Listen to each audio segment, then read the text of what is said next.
सभी को जय जय श्री राधे, जय जय श्री राम। मेरे गुरुजनों को मेरा दंडवत प्रणाम और माता बहनों के लिए, भाइयों के लिए जय जय श्री राधे। आज मैं पुनः उपस्थित हूँ आपके सामने इस वीडियो के माध्यम से और आज मैं आपको हनुमाष्टक, संकट मोचन हनुमाष्टक का पाठ का श्रवण कराऊंगा और उनकी विशेषताओं से भी अवगत कराऊंगा। तो सबको पता है कि भगवान हनुमान जी महाराज की विशेष कृपा जिस व्यक्ति पर होती है, वहाँ भूत प्रेत पिशाच डाकिनी शाकिनी पिशाचिनी सभी उनके आगे नतमस्तक रहते हैं। तो जो दाम्पत्य जीवन में निर्वाह कर चुके हैं और जो ब्रह्मचर्य का पालन करते हैं, उनके लिए विशेष ये फलदायी रहता है। तो हनुमान जी का पाठ बड़े ही श्रद्धा से ब्रह्मचर्य का पालन कर रखते हुए और सतर्कता से ही करना चाहिए और अपने आसन पर, क्योंकि भगवान हनुमान जी का जो भी व्यक्ति पाठ करता है और सबसे मेन चीज उसमें रहती है कि हमारा आसन की विशेषता विशेष रहती है। जैसे कि मैंने कल की वीडियो में आपको बताया था कि आसन, तो अपना आसन अगर घर में 5 व्यक्ति हैं तो 5 व्यक्तियों का अलग अलग आसन होना चाहिए। जल का पात्र जो रहता है, ताम्र पात्र जल का पात्र जो रहता है, वो भी अलग अलग होना चाहिए। माला भी, अगर हम माला से किसी देवी देवता का जप करते हैं तो भगवान नारायण की, विष्णु भगवान की, लड्डू गोपाल की का जो भी व्यक्ति जप करते हैं वो तुलसी की माला से कर सकते हैं।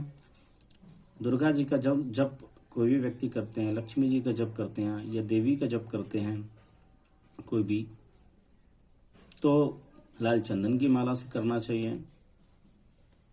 और भगवान शिव या बगलामुखी का जप करते हैं तो हमें हल्दी की माला से करना चाहिए। और अगर वैसे इसमें अगर ये माला अगर हमें नहीं मिले तो हम रुद्राक्ष की माला से भी कर सकते हैं। भगवान शिव का जितने भी जप होते हैं वो रुद्राक्ष की माला से ही करना चाहिए, है ना। और जप करते समय हमारा जो माला है वो किसी को दिखना नहीं चाहिए, इसलिए गौमुखी या अंगोछा उसको ढक करके, माला को ढक करके तभी ही जप करें, तब उसका फल हमें विशेष मिलता है। और विशेष फल की प्राप्ति तभी होती है जब हमारा संकल्प करके कोई भी हम पूजा पाठ करें, प्रारंभ करें। तो इस बात को तो मैंने कल भी बताया और आगे भी मैं इस बात को बताता रहूँगा जब तक आप लोग इस बात को समझेंगे नहीं। और मैं जानता हूँ कि बहुत से मेरे भाई बहन इस बात को अच्छी तरीके से इसको श्रवण करते हैं और समझ में भी आता है जो मैं बताता हूँ।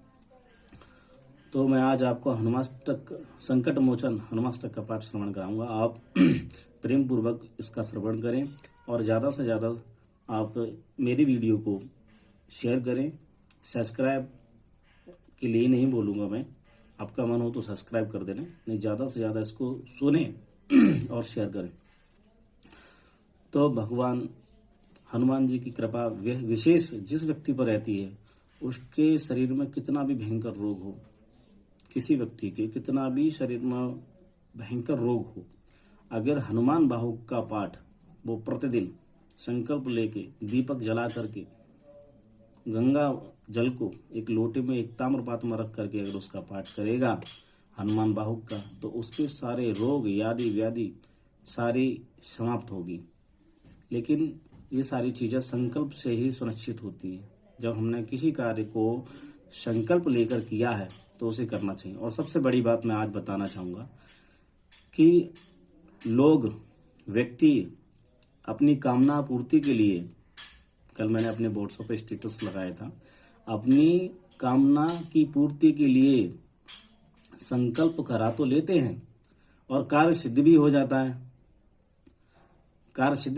है, परंतु जब कार्य सिद्ध होने के बाद में उस संकल्प की पूर्ति के लिए जिस उद्देश्य से संकल्प हमने किया है, फिर उसका पूजा पाठ, उसका अनुष्ठान वो व्यक्ति नहीं कराते हैं। तो मैं उनको सूचित करना चाहूँगा, जिस प्रकार आपने जो भी संकल्प लिया है और संकल्प लेने के बाद में, संकल्प का मतलब होता है प्रतिज्ञा, कसम, कि हमने इन भगवान की कसम सौगंध खाई है कि जो कार्य हमारा जिसके लिए ये संकल्प लिया उसकी पूर्ति को होने के बाद में इनका कार्यक्रम, इनका पूजा पाठ, इसका अनुष्ठान इस मंत्र के द्वारा हम कराएंगे। जो वैदिक ब्राह्मणों के द्वारा या अपने आप संकल्प लेते हैं, ब्राह्मण द्वारा दिलाया जाता है जो संकल्प, तो उस संकल्प को पूरा अवश्य करना चाहिए ना। अगर हम ऐसा नहीं करते हैं तो जो फल की प्राप्ति हमें उस संकल्प से हुई है, जिस संकल्प से हमें जिस फल की प्राप्ति हुई है उसका 1.25 साल में या 2.25 वर्ष के अंदर अंदर जो फल की प्राप्ति हुई है वो नष्ट होने लगता है। तो जो संकल्प आपने लिया है उसकी पूर्ति शीघ्र अतिशीघ्र करें, नहीं तो फिर दिक्कत तो रहती रहती है। बहुत सारी परेशानियां आती हैं जिसके व्यक्ति समझ भी नहीं पाता कि ये हो क्या रहा है ना। तो उस चीज़ों से बचें। अगर हमने कोई संकल्प लिया तो उसकी पूर्ति हमें करवाना चाहिए। बाल समय रवि भक्षी लियो तब तीनहु लोक भयो अंधियारो, त्राहि सूत्रासी भयो जग को ये है संकट काहू सो जाते न टारो, देवन आनी करे विनती तब छाने दियो रवि कष्ट निवारो, को नहीं जानत है जग में कपि संकट मोचन नामे तिहारो। बाली की त्रास कपीस बसे गिरी, जात महाप्रभु पंथ निहारो, चौकी महामुनि श्राप दियो तब चाहिए कौन विचार विचारो, के द्विज रूप लिवाई महाप्रभु, सो तुम दास के शोक निवारो, को नहीं जानत है जग में कपि संकट मोचन नामे तिहारो। अंगद के संग लेने गए शिये, खोज कपि से वैने उचारो, जीवत न बच हो हम सोजू, बिनाशो दिलाए यहाँ पग उधारो, हेरी थके तट सिंधु सवे तब, लाए सिया सोधी प्राण उबारो, को नहीं जानत है जग में कपि संकट मोचन नाम तिहारो। रावण त्रास दई सिंह को सब, राक्षसी शोक ही शोक निवारो, ताहि समय हनुमान महाप्रभु, जाय महाराज निचर मारो, चाहत सिए अशोक सो आगी सो, दे प्रभु मुद्रिका शोक निवारो, को नहीं जानत है जग में कभी संकट मोचन नाम तिहारो। बाण लाग्यो ओरे लक्ष्मण के तब, प्राण तजे सो तेरा वन मारो, ले गृह वेद सुसेन समेत, सवे गृह गिरि द्रोण सुवीर उपारो, आनी संजीवन हाथे दई तब, लक्ष्मण के तुम प्राण उबारो, को नहीं जानत है जग में कभी संकट मोचन को नहीं जानत है का जग में कपि संकट मोचन नाम तिहारो। रावण युद्ध आ जाने की तब, नाग की फांसे सवे सिर डारो, श्री रघुनाथ समेत सवे दल, मोह भयो ये है संकट भारो। आनी खगेश तवे हनुमान जो, बंधन काटे तुर सूत्राश निवारो, को नहीं जानत है जग में कपि संकट मोचन नाम तिहारो। बंधु समेत जबे अहि रावण, ले रघुनाथ पाताल सिधारो, देवहि पूजी भली विधि सो बलि, देहु सबे मिली मंत्र विचारो, जाए सहाय भयो तब हे, अहि रावण सैन्य समेत सहारो, को नहीं जानत है जग में कपि संकट मोचन नाम तिहारो। काज किए बन देवन के तुम, वीर महाप्रभु देखी विचारो। कौन सो संकट मोरे गरीब को, जो तुम सो नहीं जात है टारो। बेगी हरो हनुमान महाप्रभु, जो कछो संकट होए हमारो। को नहीं जानत है जग में, कपि संकट मोचन नाम तिहारो। लाल देह लाली लस, अरधर लाल लंगूर।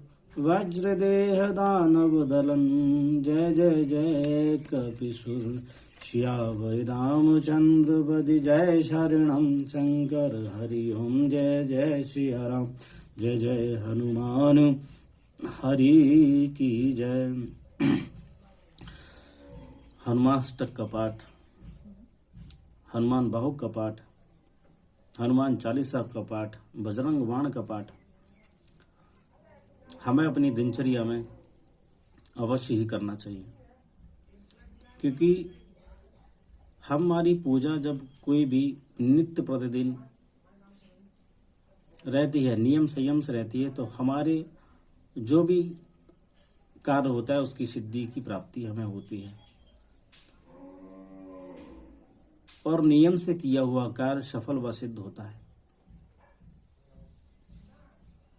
तो मैं आशा करता हूँ जो पूजा पाठ नहीं करते हैं वो पूजा पाठ चाहे थोड़ी 2 मिनट की करें, 5 मिनट की करें, 10 मिनट की करें, लेकिन पूजा पाठ अवश्य करें। क्योंकि पूजा पाठ करने से हमारे मन को शांति मिलती है व हमारे अंदर तेज व मंत्रों के द्वारा इम्यूनिटी प्राप्त होती है, भगवान की शक्ति प्राप्त होती है, सकारात्मक ऊर्जा प्राप्त होती है। तो ज़्यादा से ज़्यादा पूजा पाठ करने का मैं आपको प्रयत्न करता हूँ कि आप पूजा पाठ करें। और अगर मेरे इस पाठ में मुझसे किसी प्रकार की अगर गलती हुई हो तो मैं आपसे क्षमा चाहता हूँ। जय जय श्री राधे, जय जय श्री राम।